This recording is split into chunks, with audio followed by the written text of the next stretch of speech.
chance, but I'll die in the steps of the door. That's the decision I've made. But I need your support or I am dead. You gotta stand up to this government. It's not that I can't pay the household charge, it's that I won't pay the bloody thing. I didn't talk.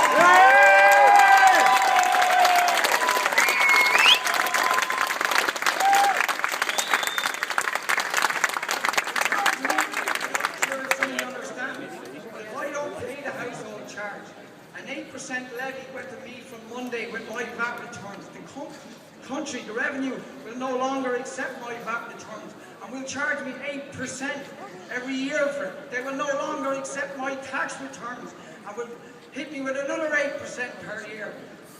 All because of a household charge they introduced to fill up for their bloody mistakes. I didn't buy the banks, I didn't make the decisions.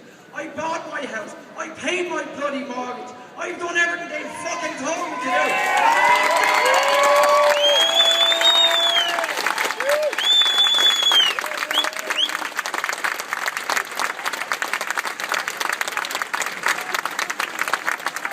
Right, we want to remind everyone while we're here, the crowds of us, that we have to get organised. That if people want to leave their name and get organised to build the biggest possible protest that we possibly can and surround this hall on the 18th of September, we need you to leave your details. Just to say, on January the 25th, 2011, in Egypt, when the masses of Egypt descended on Tahrir Square, they'd been fighting for years and years.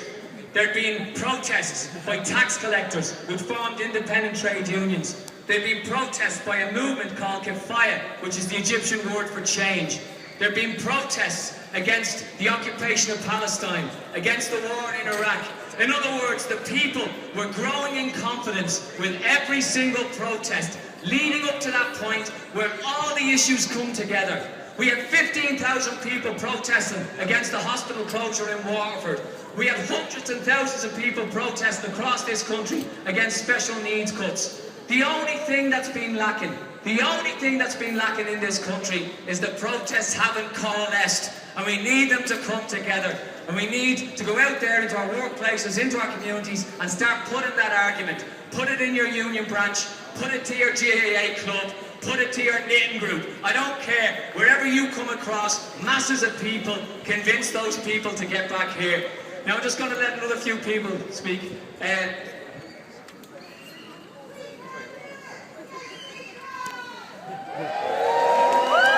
Right, this man wants me to read something out.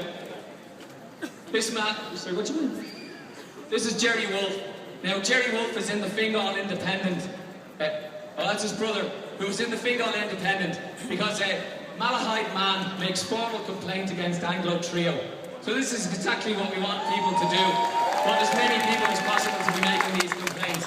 And as I said, the example of the Thomas Cook workers, where if workers protest for their pensions, they can get a High Court injunction and they can pull them out of a building at 6 o'clock in the morning. And yet, the high-class criminals seem to get away scot-free in this country. So there seems to be one law for the rich and a very different law for the rest of us.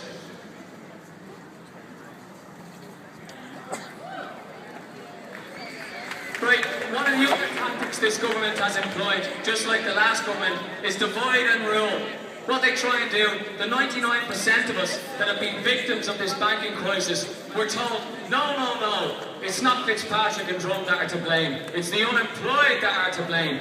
Even though most people on the dole queues were working in construction a couple of years ago and through no fault of their own have been thrown onto social welfare. But then they say, oh, hang on a minute, it's the nurses, the firefighters and public sector workers, they're to blame. We shouldn't accept those salami tactics. It's like divide and rule. If they turn us against each other, we'll never win. So I think you should give a warm welcome to my next speaker. This man is organising in SIP2. He's organising SIP2 grassroots to try and build an opposition to the Labour Party hacks who are suffocating any hint of struggle in our trade unions. So give them a big round of applause to Alan Ross.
in this country who are suffering. Revolutions are not made by Our streets! Our street! by people suffering special needs cuts. Revolutions are made by pensioners. Revolutions are made by masses of ordinary people taken to the streets.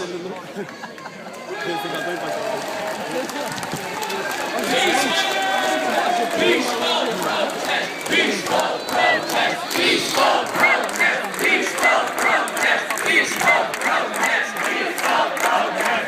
I'm saying to the people down below, if they have any respect for democracy, they should listen to the chants of the majority of people here.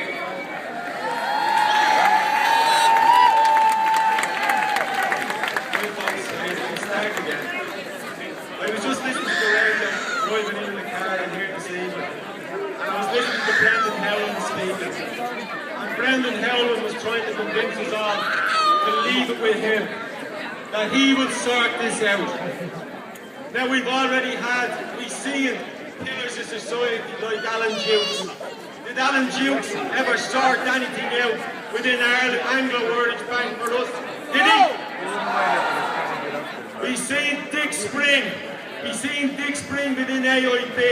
Did Dick Spring ever sort anything out for ordinary working class people within AIB? So we're not going to leave it to these people. We had David Begg of the ICTU sitting on the central bank's board during all of this process when the Anglo-Irish bankers was laughing at you. And what did David Begg do? Nothing. He did nothing for working class people. He continues to do nothing. And as all he's done is help to disarm your way of fighting back from all this austerity by disarming the trade union movement. We looked at people before him like Des Gerety. You remember Foss? Des Gerety was on the board of Foss. And if it was everything about a slush fund, ask Des Gerety about it. He knows all about it, about the slush fund that existed in Foss. He all went off to the rugby, to the concerts. But what did he do for working class people? Nothing. We also had a slush fund within SIP2. And the people that's responsible for that either, they haven't faced justice yet. And they should face justice. The only way this problem is going to be solved. I have 5 young men standing here beside me. These young men should be given the resources and they'll sort the problem out.